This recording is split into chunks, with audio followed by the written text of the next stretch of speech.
보면은 예후가 쿠데타를 일으켜요. 쿠데타를 일으켜가지고 바알을 섬기는 바알 제사장 물론이고 바알을 섬기는 사람들 다 죽이는 이야기가 나와요. 그런데 그 뒤에 가서는 보면은 자기도 똑같이 하나님을 떠나서 다른 우상을 섬기는 이런 일을 하는 거예요. 인간이라는 것을 보면은 우리가 역사적으로 수없이 그런 일이 많이 반복이 됩니다. 남미에서 보면은 독재 정권을 물러뜨리고 대개가 권력을 잡고 나중에는 전임 독재 정권을 했던 똑같은 것도 반복해요. 처음에는 막 정의 내부고 뭘 부정을 심판하고 하는데 나중에 가면은 자기가 똑같이 부귀와 부정을 행하는 그런 일이 역사적으로 수없이 반복되는데 여기도 바로 그예요. 그러나 여기에 나오는 예후는 하나님 앞에 일정되어 수임받은 것을 볼 수가 있는 거죠. 자, 여기 보니까 1절에서 11절까지가 지금 예후가 아합의 집을 멸망시킨 이야기가 나와요. 그러니까 어떻게 멸망시킨가 보니까 지금 예후가 지금 어떻게 했습니까? 쿠데타를 일으켜가지고 여호람 왕을 죽이잖아요. 거기에 있었던 남쪽 유다의 아시아까지 죽입니다. 그리고 이스라엘 성에 들어가가지고 이세벨을 죽이죠. 이세벨을 죽이고 이제는 이스라엘, 북쪽 이스라엘은 수도가 두 개 있어요. 사마리아가 수도가 있고 이스라엘의 수도가 있어요. 거기도 왕국이 있고 저기도 왕국이 있고. 그러니까 이제 이세벨은 이스라엘에 그가 있었던 것을 그것을 죽이고 그 사마리아에는 누가 있어요? 여기 보니까 왕의 아들이 70명이 넘게 있었던 거죠. 그러니까 그 편지를 써가지고 사마리아에 있는 사람들에게 편지를 써가지고 거기에 있는 왕자 중에서 제일 똑똑한 사람, 지혜롭고 제일 똑똑한 사람을 왕으로 세우고 그리고 너희들은 나를 뒤지고 나와 싸우자 그 이야기를 한 거예요. 그러니까는 거기 있는 귀족들한테 거기 지도자들이 겁을 먹어버리죠. 아니 두 왕도 예후를 당하지 못했는데 우리가 어떻게 예후를 당해야 그 이야기를 하는 거예요. 그러니까 이제 다시 편지를 써가지고 우리는 당신의 종입니다. 당신이 시킨 대로 하겠습니다. 그래요. 그러니까 예후가 다시 또 편지를 씁니다. 그러면은 너희가 그 이 왕자들 70명의 모가지를 다 잘라갖고 한테 보내라. 광주에 담아갖고 이제는 왕자들은 모가지를 다 쳐서 가지고 온 거예요. 그래가지고 그걸 어떻게 됩니까? 송곳 밖에다 거기다 싸는 거예요. 70명을. 그것이 이제 8절까지 그 이야기죠. 그러면서 뭐라고 하냐면 9절 보니까 이튿날 아침에 그가 나가서서 무 백성에게 이르되 너희는 의롭도다. 내 주를 배반하여 나는 내 주를 배반하여 죽였거니와 이 여러 사람은 자기를 누구냐. 자기는 왕을 배반해가지고 왕을 죽였잖아요. 여러 왕을. 그리고 그의 어머니 이세벨도 죽였어요. 그야말로 이 바알의 원조, 바알 신앙의 원조인 사람을 죽인 거지요. 자기는 그렇게 죽였는데 그 왕자들은 자기 손으로 죽인 것이 아니고 거기에 이스라엘 지도자들 손에 의해서 그걸 죽인 겁니다. 그러면서 뭐라고 합니까? 너희들이 하나님의 일을 했다고 그런 거예요. 그런즉 알라 곧 여호와께서 아합의 집에 대해 하신 말씀이 하나도 땅에 떨어지지 아니하고 여호와께서 고종 엘리야를 통해서 하신 그 말씀이 그대로 다 이루어졌다고 이야기를 한 겁니다. 그리고 이제 결론적인 이야기가 11절에 보니까 예후와 아합의 집에 속한 이스라엘에 남아있는 자들을 다 죽였다는 거예요. 여러분 우리가 이야기를 들으니까 죽였는 것 없다 라고 생각하는데 그 상상 들어가 봤어요. 들어가면 이 혁명이 일어나고 그 다음에 권력 교체가 되면 무지하게 사람을 죽입니다.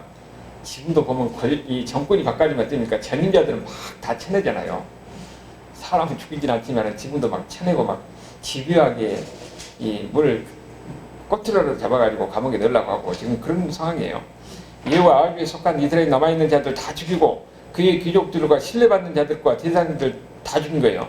그리고 그에게 속한 자는 하나도 생존자를 남기지 아니했더라. 완전히 그걸 왜 이렇게 죽이겠어요? 뒤에 화근을 없애려고 한 겁니다. 자기가 권력을 잡았으니까 나중에 또 그가 언제 잠재적인 이 사람들이 들고 있는지 모르니까 잠재적인 대적자들 다 죽여버린 거예요. 권력이라는 것이 그래서 다 그렇게 무섭습니다. 이제 그리고 이제 이스라엘 북쪽에 있으니까 남쪽 이제 사마리아로 쳐들어간 거예요. 거기서는 물론 왕자들 다 죽여왔지만은 그 이제 거기 들어간 거죠. 가는 도중에 누구를 만나냐 보니까 12절에서 14절까지 보니까 남쪽 유다왕 아하시아의 형제들을 만나요. 여러분 여기 보면은 여호람 있죠. 북쪽 이스라엘에 여호람이 있는데 이 여호람이 그리고 그쪽 889년 여호람이 있고, 이게 북쪽 이스라엘의 여호람이 있고 남쪽 유다의 여호람이 있습니다. 다른 사람이에요. 근데 여호람의 아들이 아하시아지요, 남쪽 유다에. 그러니까 여기 지금 여호람의 아들들, 그러니까 아하시아의 형제들 그 40명이 이거 둘이로 결혼 등본을 맺었잖아요. 남쪽하고 북쪽하고. 근데 이거는 누구나 보면은 이 아달랴의 다 아들들이, 아달랴가 나중에 뒤에 다 죽이고 자기가 통치하는데, 이 이후가 사마리아로 가는 가운데 그 아달랴의 자식들, 그리고 또 왕이 왕비가 한 사람이 있겠습니까? 다른 왕비도 있고, 그 자식들을 전부 다 죽여 40명을 길거리에서 만나서 다 죽여버립니다. 여기는 남쪽 유다예요. 근데 남쪽 유다하고 북쪽 이스라엘하고 결혼 동맹을 맺어가지고 이 사람들도 뭐래요? 둘이 결혼 동맹을 맺어가지니까 지금 이 사람들은 누구냐면은 자기 지금 형제들이에요. 북쪽 왕의 그 자식들이 지금 자기하고는 지금 이종 사촌간이에요. 외사촌간이죠, 외사촌간. 그러니까 이것도 잠재적인 대적자들이요. 만나갖고 다 죽여버립니다. 그 이야기가 나오는 거예요. 이 사람들도 잠재적인 대적자가 될 수 있으니까. 그 다음에 이제 15절에서는 두 번째 이야기가, 여기 여호나답을 만나는 이야기가 나옵니다. 예후가 가다가 레갑 아들 여호나답이 예후를 맞이하러 나왔다고 그랬죠. 여기 여호나답은 하나님을 경외하는 사람이에요. 여호와 하나님을 경외하는 사람, 아주 신실한 사람이었던 거죠. 여기 이 사람이 신실한 사람이 지금 예후하고 손을 잡아가지고 다시 바알을 섬기는 그런 이 사람들, 또 바알 제사장들 다 죽이고 손잡고 다 죽이는 일을 하거든요. 그러면 이 여호나답이 왜 손잡았겠어요? 자기는 여호와를 섬기는데 그 이전까지는 여호와를 섬기는 사람이 박해를 받았잖아요. 그럼 어떻게 살아났어요? 그래서 예후가 지금 혁명을 일으켜서 쿠데타를 일으켜가지고 전인들 바알 다 죽이고, 그리고 바알을 섬기는 사람들, 바알 제사장 다 죽을 것이라는 것을 이미 예상하고 저기 손잡고 이 바알 제사장이나 바알 섬기는 사람들을 같이 쳐 죽이자. 그러면서 이 예후가 뭐라고 그래요? 내가 여호와를 향한 열심을 네가 한번 봐라. 내가 그 사람들 다 죽였다. 그 얘기를 하는 겁니다. 그리고 이 여호나답이 얼마나 경건한 사람인가 하는 것은, 여러분 예레미야 35장 6절 보면은 누가 나오냐면은, 그들이 이르되 우리는 포도주를 마시지 아니하겠노라. 레갑의 아들 우리 손조 여호나답이에요. 우리에게 명령하여 이르기를 너희와 너희 자손들은 영원히 포도주를 마시지 말라 그랬어요. 그러니까 여기 나오는 여호나답이 자기 후손들에게 포도주를 마시지 말라고 했더니 그것이 대대로 이어져서 몇백 년 동안 예레미야 시대 때 이 여기에 나오는 이 후손들이, 그들은 끝까지 하나님의 말씀을, 자기 조상들 여호나답이 말한 포도주를 마시지 말라는 이 말을 끝까지 지켰던 거예요. 그만큼 하나님을 경외하고 경건한 사람이고 그 자식들도 그렇게 경건한 사람이었더라 하는 것을 알게 된 거지요. 여기 바로 이 레갑 아들 여호나답이 바로 그런 사람이에요. 그래서 17절에 보니까 사마리아에 이르러 거기서 남아있는 바 아합에 속한 자들을 다 죽여버린 겁니다. 사마리아에서. 그 다음에 여호와께서 엘리야에게 이르신 말씀과 같이 있습니다. 이미 엘리야를 통해서 하나님이 이야기를 했지요. 예후를 일으켜서 그 집안에 있는 바알을 섬기는 사람들, 아합의 집안을 다 멸망시키겠다는 그 말씀 그대로 이루어진 겁니다.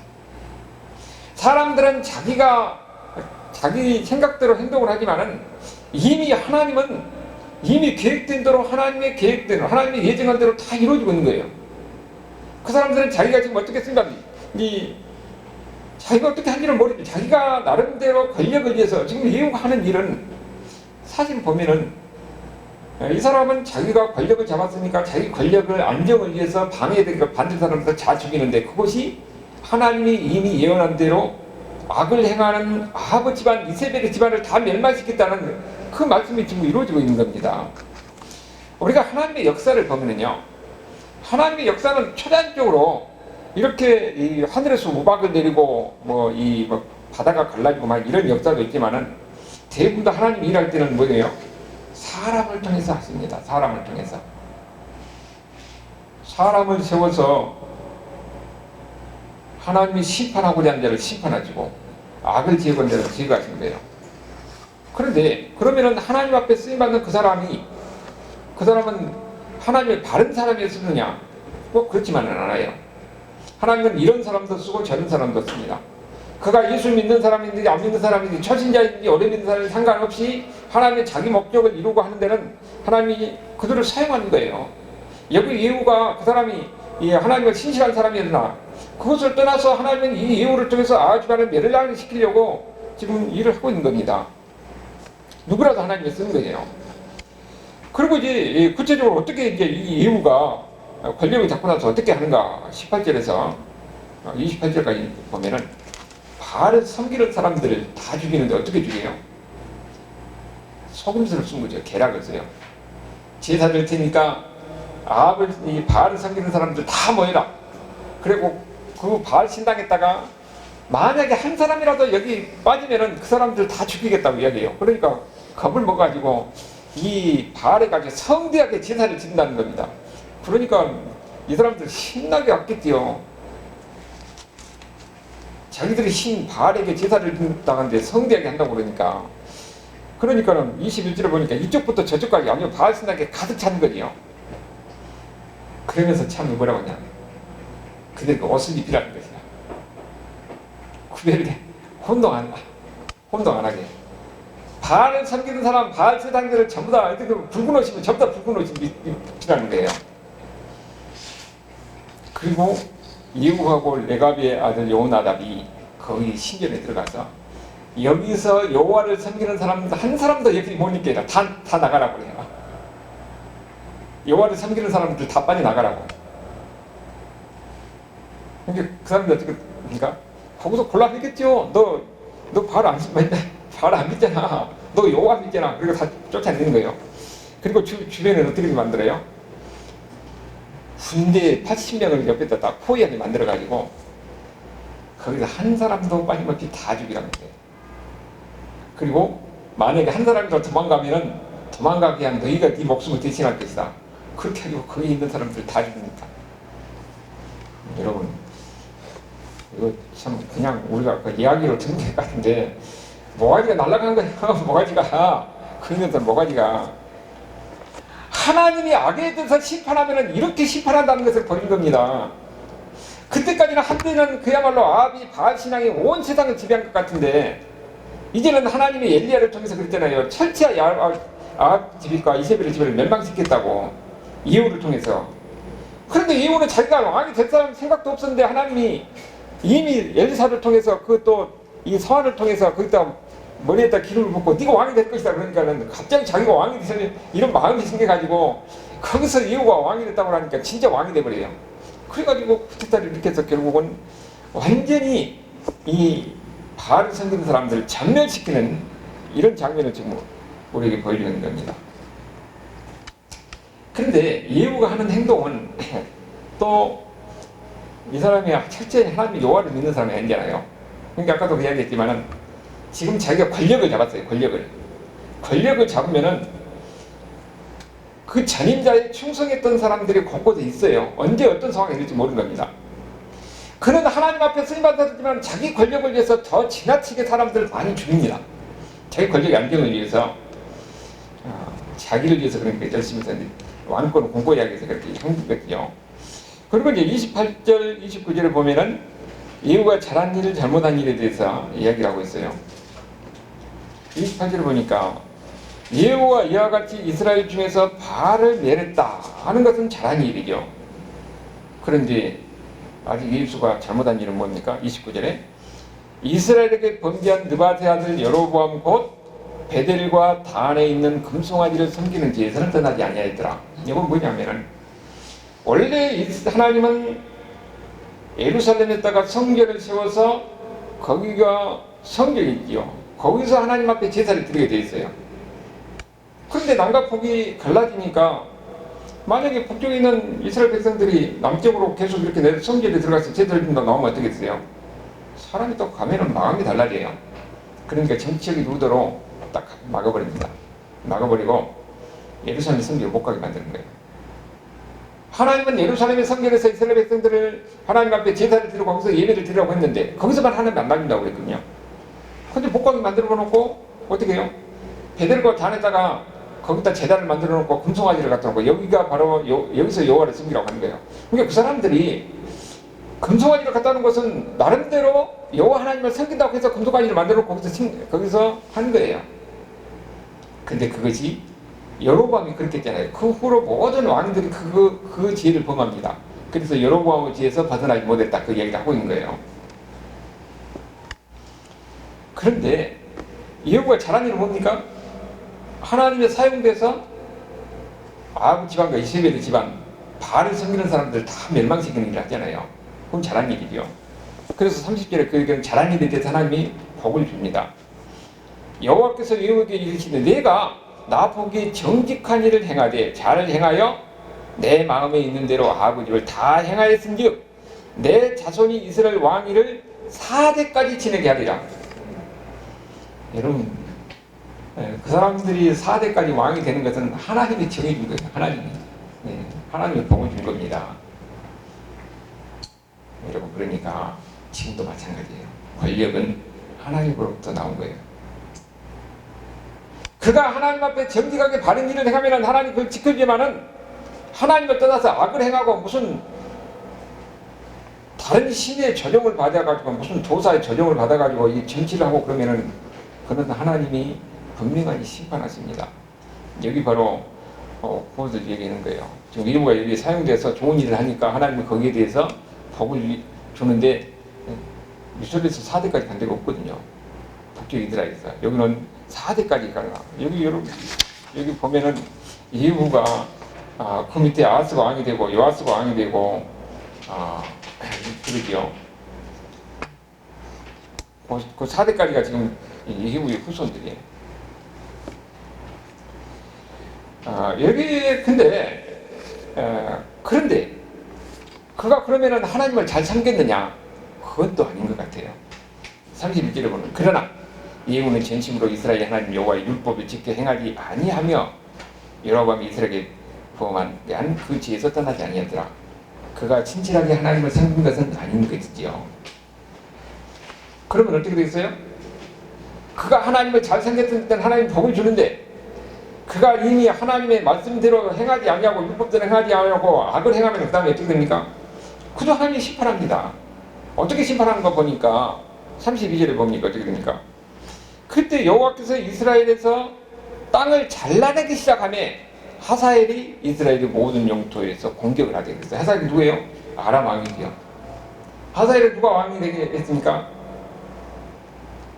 엘리사가 머리에다 기름 부어가지고 네가 왕이 되다 그러니까는 자기가 돌아가서 거기서 자기 왕을 죽이고 자기가 왕이 된 사람이잖아요. 아람 왕이 되잖아요. 그 아람은 이스라엘과 비교 안 되는 대제국이에요.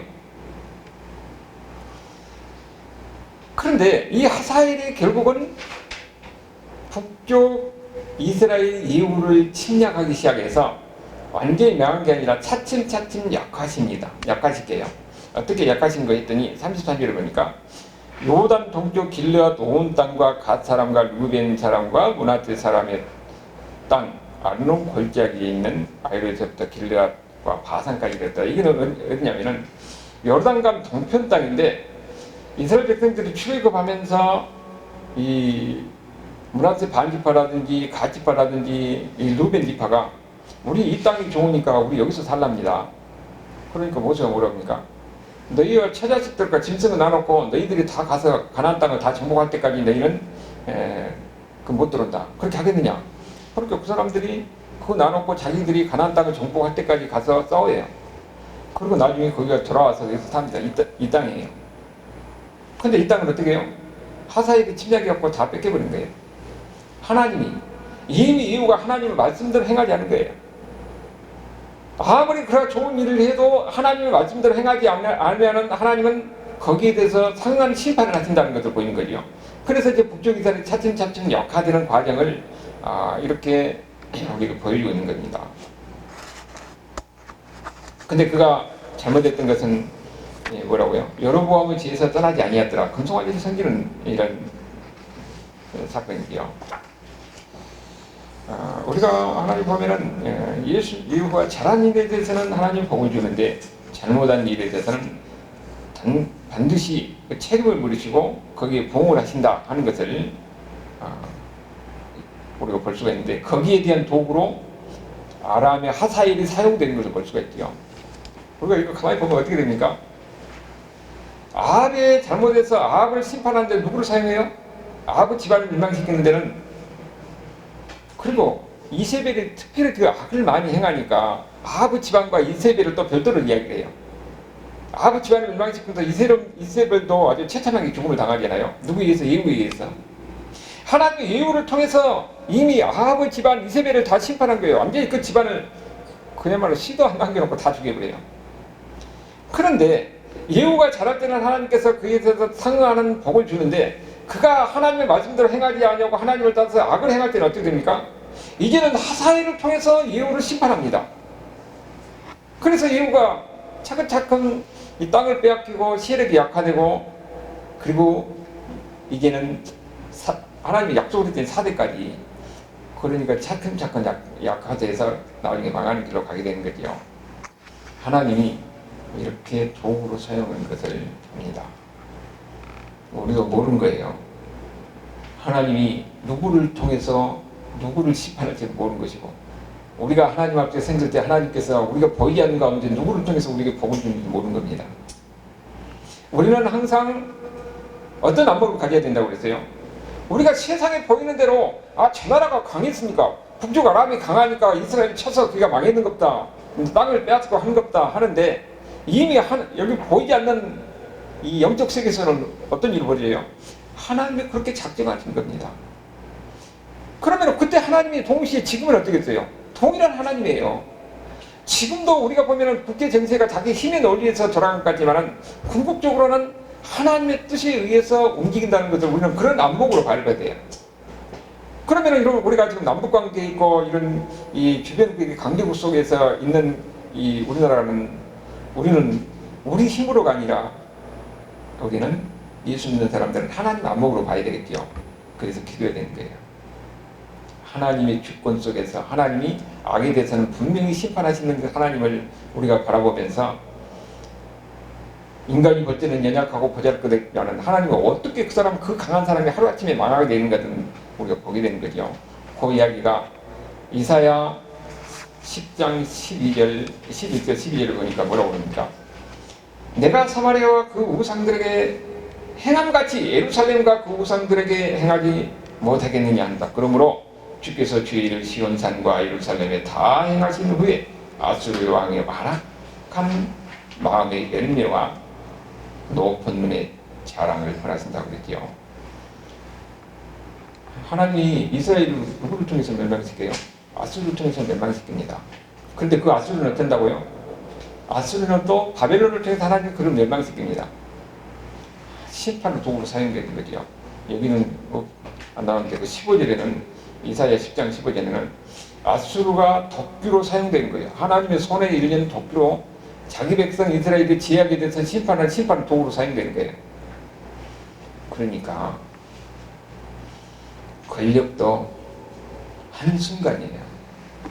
내가 권력을 잡으면은 영원히 모든 것을 다 해먹고 다 누릴 것 같은데, 분명히 거기에는 하나님의 심판이 있습니다. 악에 대해서는. 그래서 사람은, 지혜로운 사람은 그냥 뒷일을 생각한 사람이 지혜로운 사람이에요. 내가 모든 것을 이룰 때 그 다음에 어떻게 될 것을 예상하고 거기를 대비한 사람이 지혜로운 사람이죠. 그냥 내가 가지고 있으면 이 영원 무궁도로 내가 권력을 들고 다 해먹을 것 같이 그렇게 생각하는 사람들은 어리석은 사람, 나중에 심판을 받는 거지요. 우리가 지금 수없이 짧은 기간 동안에 있었던 일이잖아요. 역사를 통해서 보면은 하나님이 그 잘한 일에 대해서는 복을 주시는데 그 잘못한 일에 대해서는 다른 사람을 통해서 다른 나라를 통해서 심판하는 것을 우리에게 보여준 겁니다. 아합에 대해서는 예후를 통해서 심판하고 예후가 잘못한 것은 이 하사엘을 통해서 심판하는 거예요. 그리고 이사야서를 통해서도 이스라엘의 잘못에 대해서는 하나님이 아수를 통해서 심판하는데 그 아수를 잘못하는 것은 하나님이 또 다른 그 악행에 대해서 다른 나라를 통해서 심판하신다고 이야기하고 있어요. 그 예레미야에서 마찬가지예요. 예레미야 27장 6절 7절을 보니까 이제 내가 이 모든 땅을 내 종 바벨론 왕 느부갓네살을 내 종이라고 이야기하고 있어요. 왜 종이에요? 이 사람이 하나님 믿는 사람도 아닌데 하나님의 심판로 도구로 이 바벨론 왕이 사용되는 겁니다. 그래서 누구를 심판합니까? 자기 백성. 하나님을 떠나서 악을 행하는 그 유다가 악을 행하니까 결국은 바벨론을 통해서 자기 백성 이스라엘 백성들을 심판하는 거예요. 들짐승을 그에게 주어서 섬겨 하나니 모든 나라가 그의 아들과 그 손자를 그 땅의 괴한이 이르기까지 섬기리라. 하나님이 바벨론도 너 몇 때까지 네가 왕이 되고 이 나라를 다스릴 것이라 기약까지 정해진 겁니다. 여러분, 그러니까 우리는 하나님을 아는 사람들은 만용을 부릴 수가 없어요. 역사는 하나님이 주관하십니다. 네. 여러분, 그거를 예수님께서 어떻게 우리에게 말씀하시는가? 우리가 항상 중요한 것은 우리가 하는 일도요, 거기에뿐만 아니라 우리가 하는 일도 하나님의 일을 열심히 하는데 잘못하면은 그게 내가 하나님 앞에 사용되는 것에 대해서 감사할 줄 알아야지, 잘못하면은 뭐예요? 교만이 됩니다. 교만이 되는 거예요.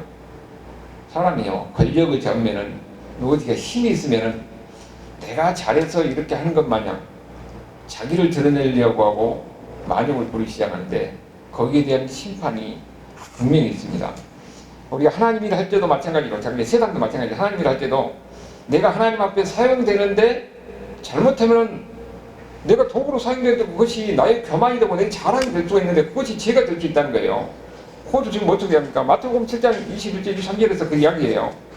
나더러 주여 주여 하는 자마다 다 천국에 들어갈 것이 아니요 다만 하늘에 계신 내 아버지 때도 행하는 자라 들어가리라. 그러면서 그날에 많은 사람들이 나더러 주여 우리가 주의 이름으로 선지도 하고 주의 이름으로 병도 고치고 귀신도 쫓아내고 이러지 않았습니까? 자기가 하는 일에 대해서 자랑하잖아요. 그런데 거기에 대해서 하나님이 주님의 이름 인해서 귀신을 쫓아내고 병자를 고치고 이렇게 했으면 칭찬해야 되는데 뭐라고 그럽니까? 그때 내가 그들에게 밝히 말하되 내가 너희를 도무지 알지 못하니 불법을 행하는 자들아 다 내게서 떠나, 이렇게 이야기하고 있어요. 이건 뭡니까? 자기가 하는 일에 있어서 자랑하고 있는 겁니다. 하나님 앞에서 사용된 것을 겸손한 마음으로서 나를 이렇게 사용해 준 것에서 감사하는 마음을 가져야 되는데 내가 이렇게 하나님 앞에서 큰 일을 했다? 이렇게 해가지고 교만하게 돼가지고 오히려 하나님 앞에 책망받는 이런 일을 보는 거지요. 여러분, 그것이 지금도 보면은요, 우리가 뭐든지 별 것 없어요. 하나님의 일을 한 사람도 보면은 아주 교회도 크고 하나님 일을 많이 해요. 근데 이 말로가, 인생의 말로가 비참한 사람들이 많이 봅니다. 교회도 마찬가지예요. 정말이 안 좋은 사람, 그런 경우를 우리가 많이 보는 거죠. 여기서 보면은 예후도 마찬가지, 하나님 앞에 사용되는데 그 나머지 악으로 해서 그가 지금 말로가 심판을 받잖아요. 하사엘도 하나님 앞에 사용되는 거예요. 근데 그 말로는 비참하게 끝납니다. 심지어는 이 바벨론 왕 느부갓네살 같이 세계 그야말로 전쟁의 신이라고 불리는 이 사람도 하나님의 심판을 도구로 또 자기 백성들을 치는데 도구로 사용되는 거예요. 근데 나중에 어떻게 됩니까? 그 나라도 거의 100년도 못 가가지고 다 망해요. 우리도 하나님 일할 때도 마찬가지예요. 내가 하나님 앞에 사용되었다 하는 것은 내게 자랑거리가 되면은 오히려 그래서 책망받는 일이 된다는 거예요. 우리가 교회에서도 보면은 아주 막 병을 고치고 능력을 행하고 하는데 그래서 많은 사람들이 모여두고 큰 교회를 이뤘어요.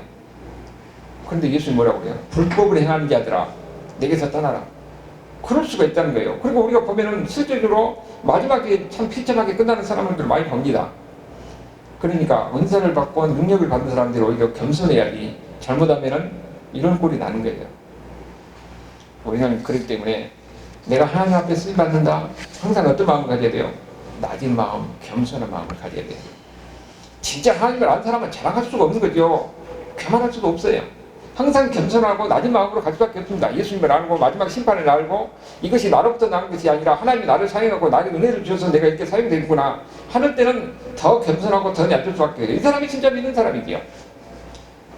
물론 우리는 사람이 좀 모르는 겁니다. 혹시 여러분 마음에도 교만한 마음이 든다면 낮아져야 돼요.